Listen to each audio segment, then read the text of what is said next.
दोस्तों टाटा स्टील की बात करें स्टॉक के अंदर आज कुछ गिरावट देखने को मिल रही है। अब इस गिरावट के पीछे वजह है बाजार में ज़बरदस्त गिरावट और निफ्टी मेटल में भी काफ़ी बड़ी गिरावट है। तो ऐसे में स्टॉक तो नीचे आएगा ही, लेकिन यहाँ पे एक बहुत बड़ी गुड न्यूज़ निकल के आ रही है।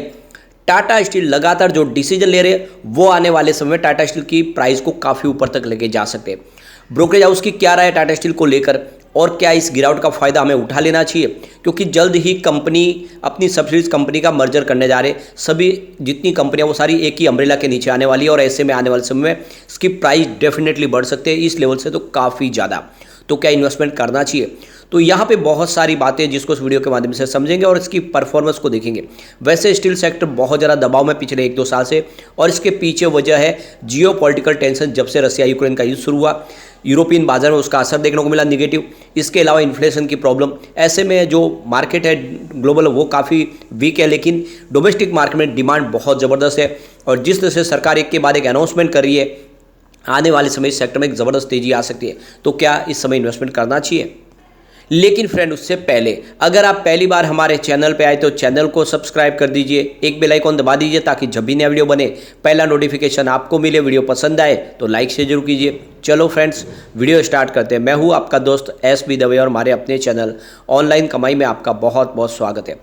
सबसे पहले अगर हम बाजार की बात करें तो इस समय लगभग 1-1:30 बजे के आसपास का टाइम है। BSE सेंसेक्स 65,075 के स्तर पर, जहाँ पे 463 पॉइंट की काफ़ी बड़ी गिरावट है, यानी 0.71% डाउन है BSE सेंसेक्स। और ये गिरावट बढ़ रही है लगातार, आप ये देख ही सकते हो। सुबह शुरुआत ही निगेटिव हुई थी लेकिन इतनी बड़ी गिरावट नहीं थी, लेकिन जैसे जैसे आप देखिए ट्रेडिंग बढ़ रही है, दिन आगे बढ़ रहा है, गिरावट बढ़ती जा रही है और ये बाजार के लिए शुभ संकेत फिलहाल नहीं दिखाई दे रहा है। निफ्टी मेटल की बात करें तो 6,454 के स्तर पर 0.46% की गिरावट देखने को मिल रही है। अब यहाँ पे टाटा स्टील की बात करें, स्टॉक की शुरुआत 115 पर हुई। शुरुआत लगभग फ्लैट हुई, कल की क्लोजिंग के आसपास ही। जो इंट्राडे में हाई बना वो 116 का है, यानी स्टॉक आप देखें तो जैसे बाजार में थोड़ी रिकवरी हुई उस हिसाब से स्टॉक भी ऊपर गया, लेकिन जैसे जैसे दबाव बनने लगा तो इसने 114 का लो भी बनाया और इस समय स्टॉक 115 के आसपास है, जहाँ पे 0.43% की गिरावट है। तो कोई गिरावट बड़ी नहीं है, बाजार रिकवर हुआ तो ये स्टॉक फिर से दौड़ना शुरू हो सकता है। वॉल्यूम देख सकते हो, पिछले 1 महीने पहले इसका 4 करोड़ का वॉल्यूम था। 2 करोड़ की डिले उठाई गई थी। 1 वीक पहले 3 करोड़ का वॉल्यूम था, 1 करोड़ की डिले उठाई गई थी। कल भी 3 करोड़ का वॉल्यूम था और 2 करोड़ की डिले उठाई गई थी। आज भी 12:30 बजे के आसपास 2 करोड़ का वॉल्यूम हो चुका है, यानी वॉल्यूम 3 करोड़ के पार जाने की संभावना पूरी बनी हुई है।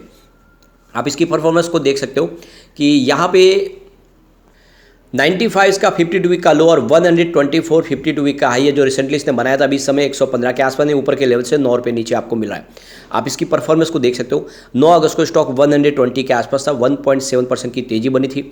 10 अगस्त को भी स्टॉक 120 के आसपास ही था, 0.2% की मामूली सी गिरावट थी। 11 अगस्त की भी बात करें, स्टॉक 120 के आसपास ही था, 0.2% की फिर से तेजी बनी। लेकिन 14 अगस्त को स्टॉक गिर के 118 के आसपास आ गया 1.8% की गिरावट के साथ में। 16 अगस्त को ये 115 के आसपास 1.9% की गिरावट के साथ में। तो आप ये देख ही सकते हो कि स्टॉक में पिछले 2 ट्रेडिंग सेशन से थोड़ा सा दबाव देखने को मिला, स्टॉक नीचे दिखाई दे रहा है। आप इसकी परफॉर्मेंस अगर देखें तो पिछले 10 साल में स्टॉक ने 415% का बम्पर रिटर्न दिया है। स्टॉक ने 5 ईयर की भी बात करूँ तो 99% का, यानी लगभग पैसे डबल हुए पिछले 5 साल में।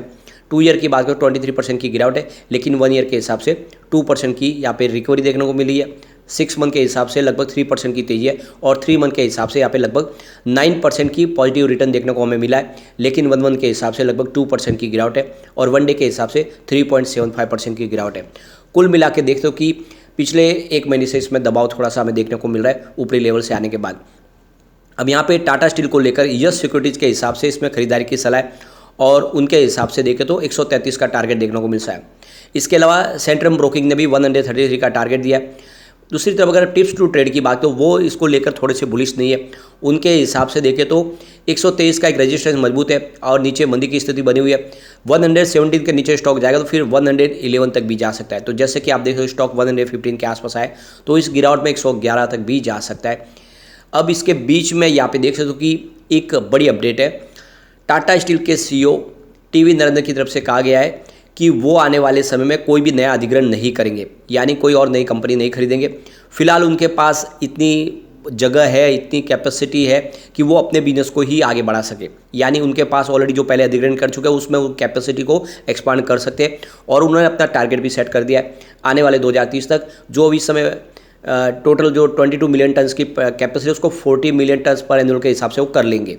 तो आने वाले समय कोई और नया अधिग्रहण नहीं होगा, ये क्लियर कह दिया गया है। इसके अलावा यूके गवर्नमेंट के साथ में उनकी बातचीत चल रही है, क्योंकि पोर्ट टैलबोट का जो बिजनेस है उसकी सारी मशीनरी बहुत पुरानी हो चुकी है, अब उसको रिप्लेस करना है और वो चाहते हैं कि वहाँ पे ग्रीन स्टील का निर्माण शुरू हो। और ऐसे में सरकार से सब्सिडी जरूरी है, सरकार से सब्सिडी उन्होंने मांगी है। फिलहाल देख दो कि 1.5 बिलियन पाउंड्स की सब्सिडी सरकार से मांगी है, यूके गवर्नमेंट के साथ में उनकी बातचीत चल रही है। और अगर ये बात पूरी तरह से पटरी पे आ जाती है और सरकार उनको सब्सिडी प्रदान करती है, ये सपोर्ट देती है, तब तो ये बिजनेस आगे बढ़ा सकते हैं, वरना फिर इस बिजनेस को बंद करेंगे, ये भी कह दिया है टाटा स्टील की तरफ से। और सबसे जो बड़ी बात है कि 8000 एम्प्लॉयज़ वहाँ पे काम कर रहे हैं, ऐसे में बड़ा रोजगार का संकट पैदा होगा और ऐसा नहीं चाहेगी वहाँ की सरकार। ऐसे में सरकार सब्सिडी दे सकती है और ये सब्सिडी मिलेगी ज़रूर, और आने वाले समय में आप देख सकते हो कि ये बिजनेस इनका पटरी पे आ जाएगा। ऐसे में टाटा स्टील में डेफिनेटली तेज़ी का दौर शुरू होगा। एक बड़ी अपडेट और निकल के आ रही है, जमशेदपुर का जो एयरपोर्ट है अब वो सोलर एनर्जी के माध्यम से आप देखें तो जगमगाएगा, वहाँ पे टोटल सोलर एनर्जी का इस्तेमाल होगा। और जमशेदपुर एयरपोर्ट जो टाटा स्टील के कंट्रोल में है और देख सकते हो उसकी सारी मेंटेनेंस और उसका कामकाज ही टाटा स्टील संभालती है, क्योंकि टाटा स्टील का ही एयरपोर्ट है।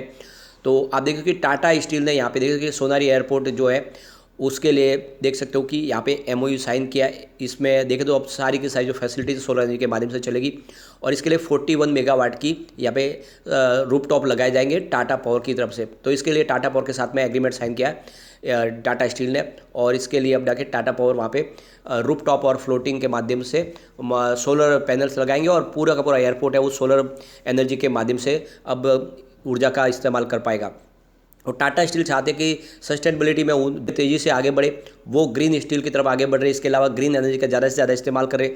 तो जितना हो सके आने वाले समय 2045 तक के लिए उन्होंने नेट जीरो कार्बन पॉलिसी का ऐलान कर दिया है और इसकी शुरुआत हो चुकी है जमशेदपुर एयरपोर्ट से, जो पूरी तरह से अब आप देखें तो ग्रीन एनर्जी के माध्यम से जगमगाएगा। और ये बहुत बड़ा फैसला है टाटा स्टील का और इससे टाटा पावर को भी बहुत सारा बेनिफिट होगा। अब कंपनी का बिजनेस देखें तो इतनी मुसीबत के बावजूद भी काफ़ी अच्छा है। 2020 में जहाँ पे इनका रेवेन्यू 1.51 लाख करोड़ के आसपास था और प्रॉफिट मात्र 0.02 लाख करोड़ के आसपास था, वो 2021 में बढ़ के 1.58 लाख करोड़ तक पहुँच गया रेवेन्यू और प्रॉफिट बढ़ के 0.07 लाख करोड़ तक पहुँच गया। 2022 की बात है तो रेवेन्यू सीधा बढ़ के 2.46 लाख करोड़ तक पहुँच गया और प्रॉफिट 0.40 लाख करोड़ तक पहुँचा। 2023 में थोड़ा सा आप देखें तो आपको यहाँ पे माहौल गिरावट का दिखा देगा।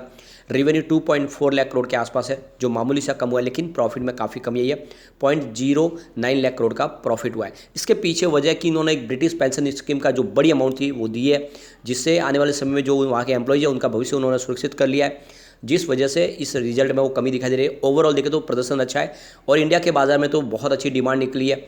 जिस तरह से इंफ्रास्ट्रक्चर प्रोजेक्ट शुरू हुआ है, सरकार के अनाउंसमेंट हो रहा है, इसके अलावा प्राइवेट सेक्टर में भी तेजी आने लगी है, तो टाटा स्टील कमाल करेगा और इसकी प्राइस बहुत नीचे, दाव आपको लगाना चाहिए। फंडामेंटल देखें तो इसके काफ़ी अच्छे, मार्केट कैप 1,41,220 करोड़ का है, करंट प्राइस की 116 के आसपास है, लो 95 का बना है, 124 इसका हाई है, स्टॉक का P 68.90 का है और बुक वैल्यू देखें तो आपको 84.30 दिखाई देगा। बुक वैल्यू से थोड़ा ही ऊपर है, आप स्टॉक देख सकते हो। 3.09% का अच्छा खासा डिविडेंड भी दिया कंपनी ने और इसका ROC 12.8% है और अगर ROE देखें तो 7.28% के आसपास है, फेस वैल्यू 1 है। तो देख सकते हो कि फंडामेंटल्स के बहुत अच्छे हैं। और जो सबसे बड़ी बात है कि स्टील सेक्टर में बहुत समय से जो दबाव का माहौल बना था वो धीरे धीरे कम होता हुआ दिखाई दे रहा है और ऐसे में आने वाले समय में एक तेज़ी का दौर शुरू हो सकता है। तो इस मर्जर के पहले ही आप एक लॉन्ग टर्म का नजरिया लेकर निवेश कर सकते हैं, क्योंकि जल्द ही मर्जर कंप्लीट होने वाला है, उसके बाद में एक तरफा तेज़ी का दौर शुरू हो सकता है, तो दाव आपको लगा लेना चाहिए। लेकिन फ्रेंड, कोई भी इन्वेस्टमेंट करने से पहले अपने फाइनेंशियल एडवाइजर से बारे ले ले या अपना खुद का रिसर्च करें, क्योंकि मैंने वीडियो आपके एजुकेशनल पर्पज़ के लिए ही बनाया। वीडियो पसंद आए तो लाइक शेयर जो कीजिए और चैनल को सब्सक्राइब कर दीजिए। Thank you friend.